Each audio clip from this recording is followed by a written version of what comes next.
All right, let's talk about a story that starts at a luxury ski resort, but trust me, this is no vacation. This is about a high-stakes battle for the very soul of a political party. And what we're looking at here isn't just another political scandal. It's a fascinating clash between two totally different playbooks for how to win and hold on to power. And what's so wild about this whole thing is that the fight isn't between Democrats and Republicans. Nope, this is an all-out civil war happening inside the Colorado Democratic Party. It's revealing this deep, deep split over money, power, and who the party's really supposed to be serving. And by the way, this is a dynamic we're seeing pop up in parties all across the country. So you've basically got two armies clashing within the same party.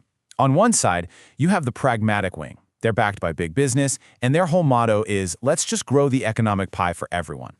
But on the other side, you've got the progressive wing, and they fire right back, saying, hey, the pie is already huge. The real problem is how it's being sliced. It's really that classic battle, corporate money versus grassroots power.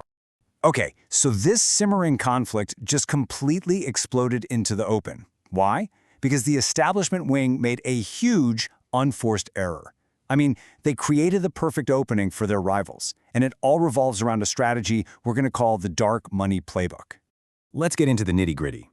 The story really kicks off at this luxury resort in Vail, where a group of these pragmatic lawmakers held a retreat with a bunch of corporate lobbyists. The huge glaring question is, who paid for all of it? And this is exactly where the money trail goes cold and where this strategy that relies on secret donors, the dark money playbook, really comes into focus. So let's start with this number, $25,000. That's how much a private group paid just to cover the hotel rooms for these lawmakers. You know, this isn't some small favor. It is a major financial transaction that sits right at the heart of this entire scandal. And now, look at this number. $75. See, Colorado's Constitution has a super strict gift ban called Amendment 41 that limits gifts to public officials to just $75 a year. That $25,000 hotel bill, it absolutely shatters that limit, which is exactly why this whole retreat immediately sent up massive red flags.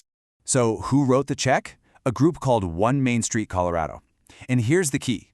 They are what's known as a dark money group. This means they can spend millions and millions of dollars to influence politics, but they never, ever have to reveal where that money actually comes from. Their donors are a complete secret. You have no idea who is really pulling the strings. And when you start connecting the dots, it's a pretty straight line. The lawmakers' own group, the Opportunity Caucus, put the event together. The dark money group, which, by the way, had already spent a ton of money to get these same people elected, paid the bill.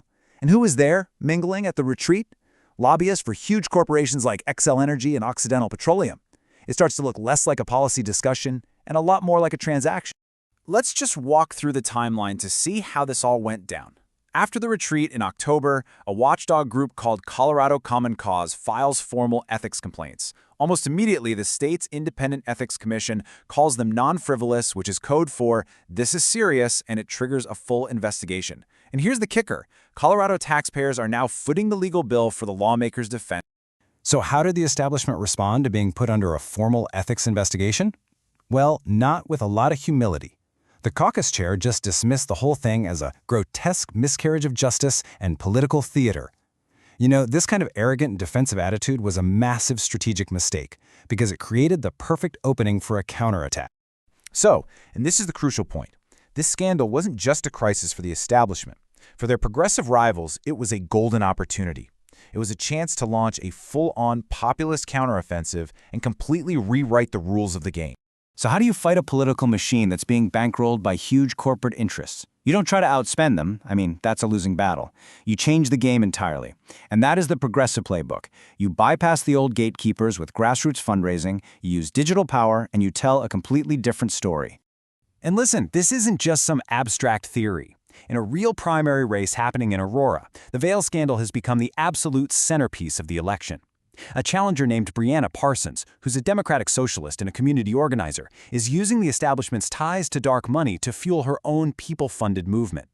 And this playbook has 4 simple but really powerful steps. First, you define the enemy. This isn't about left versus right, it's about people versus profits. Second, you own the narrative. Every single time they attack, you pivot right back to that Vail retreat. Third, you build a totally unexpected coalition. And finally, you make the race about something bigger than just politics. You turn it into a movement. Now, here is a really clever tactic.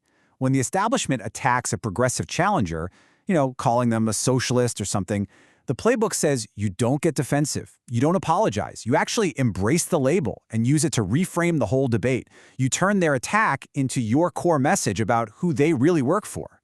It's a brilliant move. And the final piece of the puzzle is maybe the most creative. Building a coalition that is so broad and so unexpected that it just shatters all the traditional political lines. We're talking faith leaders, anti-establishment conservatives who hate corporate welfare, the local punk rock scene, tenant unions, independent media. It's about uniting everyone against one common enemy, a corrupt system. So what started as this local political battle has now put the entire state system of ethics and enforcement on trial. The Vail scandal has exposed weaknesses so glaring that now lawmakers are being forced to respond. And in response, a new legislative proposal has been put on the table. The goal is simple: to add some serious teeth to the state's anti-corruption laws and slam the door shut on the dark money loopholes that made this whole Vail retreat possible in the first place. And when you look at this comparison, the difference is just night and day. The current system is reactive. It waits for complaints and then it hands out pretty small fines. The proposed system, it's proactive. It's got independent investigators, subpoena power, and a massive shift in penalties. We're going from simple fines to actual felony charges and potential prison time. But this all brings us to a final, really critical question. Okay, this new law sounds like a powerful fix, but is tougher enforcement on its own really enough? Can it restore public trust in government when the core problem, all this secret money in politics, still exists? And that leads us to our final thought here. Can this strange and diverse coalition, this alliance of punk rockers, pastors, and conservatives, all united by their shared disgust for a corrupt system, can it actually work? Can they fundamentally change the balance of power? That's the big question. And for an insurgent campaign, that is the opportunity.